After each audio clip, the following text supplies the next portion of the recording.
Que feriez-vous si le PDG le plus influent de Paris vous demandait de choisir entre l'empire familial et la femme qu'il aime? Imaginez, 40 ans, 320 millions d'euros et un bureau au Triangle d'Or qui regarde l'avenue Montaigne. Cette histoire commence à Paris, mais ses conséquences s'étendent jusqu'à Bordeaux et Monaco. Je m'appelle Narrateur et voici l'histoire de Julien Lemaire, 40 ans, à la tête d'un groupe de prêt-à-porter de luxe évalué à 320 millions d'euros. Il avait la puissance, le style et l'odeur boisée de son parfum Dior sauvage dans l'air. Mais ce que vous allez entendre n'est pas un conte de fées. C'est une décision qui déchire un homme entre héritage et cœur. Dites-moi en commentaire, que feriez-vous, l'argent ou l'amour? Restez jusqu'à la fin, parce que le choix de Julien ne ressemble à rien de ce que vous imaginez. Alexandre Moreau avait disparu de ma tête pour laisser place à Julien Lemaire. Mais ce qu'il ignorait ce jour-là, c'est que cette simple rencontre allait bouleverser son monde parfaitement construit. Julien Lemaire, diplômé d'HEC Paris, avait repris la maison Lemaire, une dynastie fondée par son grand-père. À 40 ans, il dirigeait un groupe de luxe à 320 millions d'euros, présent à la Fashion Week et coté chez plusieurs grands actionnaires. Son bureau, au dernier étage d'un immeuble face à l'avenue Montaigne, sentait le cuir et la laque. Il portait des costumes sur mesure Dior, une Patek Philippe au poignet et roulait en Maserati vers la Défense pour les conseils d'administration. Il avait orchestré des fusions-acquisitions intelligentes, négocié avec des fonds de private equity et gardé l'image noble de la marque face aux pressions du marché. Les magazines le qualifiaient de nouvelle noblesse d'affaires. Pourtant, malgré les trophées, les vernissages au musée d'Orsay et la collection d'art contemporain dans son penthouse, quelque chose manquait. Il n'avait pas confiance. Il avait peur que l'empire qu'il tenait ferme s'effondre si une seule mauvaise décision éclatait au grand jour. Sa vulnérabilité était une peur d'enfant. Perdre ce qu'on a construit pour les autres. Ce qu'il allait découvrir lors de cette réunion ordinaire changerait le cours de sa vie à jamais. Élise Durand, 34 ans, n'était pas entrée dans sa vie par accident. Diplômée DECP, elle dirigeait depuis 10 ans Atelier Durand, une maison de joaillerie indépendante dans le Narey, héritière d'une lignée de maîtres orfèvres. Indépendante financièrement, intellectuellement aiguisée, elle refusait les alliances faciles. Sa réputation, une femme capable d'affronter un conseil d'administration aussi bien qu'une enchère à Bordeaux. Elle portait ses propres créations plutôt que des logos et conduisait un cabriolet discret, fier de son autonomie.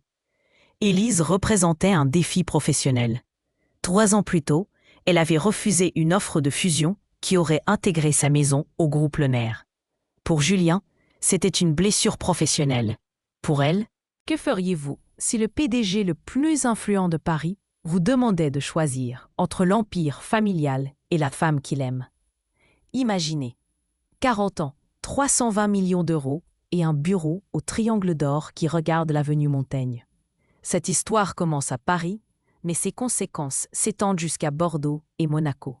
Je m'appelle Narrateur et voici l'histoire de Julien Lemaire, 40 ans, à la tête d'un groupe de prêt-à-porter de luxe évalué à 320 millions d'euros.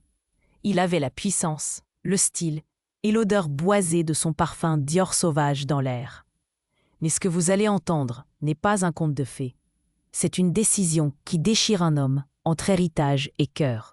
Dites-moi en commentaire, que feriez-vous, l'argent ou l'amour? Restez jusqu'à la fin, parce que le choix de Julien ne ressemble à rien de ce que vous imaginez.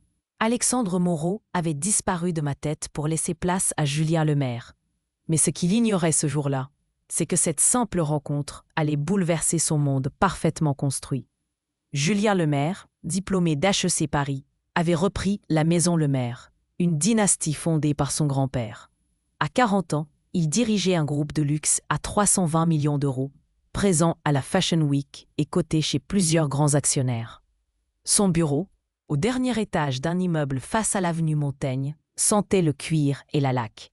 Il portait des costumes sur mesure Dior, une Patek Philippe au poignet, et roulait en Maserati vers la Défense pour les conseils d'administration. Il avait orchestré des fusions-acquisitions intelligentes, négocié avec des fonds de private equity, et gardé l'image noble de la marque face aux pressions du marché. Les magazines le qualifiaient de nouvelle noblesse d'affaires. Pourtant, malgré les trophées, les vernissages au musée d'Orsay et la collection d'art contemporain dans son penthouse, quelque chose manquait. Il n'avait pas confiance. Il avait peur que l'empire qu'il tenait ferme s'effondre si une seule mauvaise décision éclatait au grand jour. Sa vulnérabilité était une peur d'enfant, perdre ce qu'on a construit pour les autres. Ce qu'il allait découvrir lors de cette réunion ordinaire changerait le cours de sa vie à jamais. Élise Durand, 34 ans, n'était pas entrée dans sa vie par accident. Diplômée de SCP, elle dirigeait depuis 10 ans Atelier Durand, une maison de joaillerie indépendante dans le Marais, héritière d'une lignée de maîtres orfèvres. Indépendante financièrement, intellectuellement aiguisée, elle refusait les alliances faciles. Sa réputation, une femme capable d'affronter un conseil d'administration, aussi bien qu'une enchère à Bordeaux. Elle portait ses propres créations plutôt que des logos, et conduisait un cabriolet discret, fière de son autonomie. Élise représentait un défi professionnel. 3 ans plus tôt, elle avait refusé une offre de fusion qui aurait intégré sa maison au groupe Lemaire. Pour Julien, c'était une blessure professionnelle. Pour elle, que feriez-vous si le PDG le plus influent de Paris vous demandait de choisir entre l'empire familial et la femme qu'il aime? Imaginez, 40 ans, 320 millions d'euros et un bureau au triangle d'or qui regarde l'avenue Montaigne. Cette histoire commence à Paris, mais ses conséquences s'étendent jusqu'à Bordeaux et Monaco. Je m'appelle narrateur, et voici l'histoire de Julien Lemaire, 40 ans. À la tête d'un groupe de prêt-à-porter, de luxe évalué à 320 millions d'euros. Il avait la puissance, le style et l'odeur boisée de son parfum Dior sauvage dans l'air. Mais ce que vous allez entendre n'est pas un conte de fées. C'est une décision qui déchire un homme entre héritage et cœur. Dites-moi en commentaire, que feriez-vous, l'argent ou l'amour? Restez jusqu'à la fin, parce que le choix de Julien ne ressemble à rien de ce que vous imaginez. Alexandre Moreau avait disparu de ma tête pour laisser place à Julien Lemaire. Mais ce qu'il ignorait ce jour-là, c'est que cette simple rencontre allait bouleverser son monde parfaitement construit. Julien Lemaire, diplômé d'HEC Paris, avait repris la maison Lemaire, une dynastie fondée par son grand-père. À 40 ans, il dirigeait un groupe de luxe à 320 millions d'euros, présent à la Fashion Week et coté chez plusieurs grands actionnaires. Son bureau, au dernier étage d'un immeuble face à l'avenue Montaigne, sentait le cuir et la laque. Il portait des costumes sur mesure Dior, une Patek Philippe au poignet, et roulait en Maserati vers La Défense pour le conseil d'administration. Il avait orchestré des fusions-acquisitions intelligentes, négocié avec des fonds de private equity et gardé l'image noble de la marque face aux pressions du marché. Les magazines le qualifiaient de nouvelle noblesse d'affaires. Pourtant, malgré les trophées, les vernissages au musée d'Orsay et la collection d'art contemporain dans son penthouse, quelque chose manquait. Il n'avait pas confiance.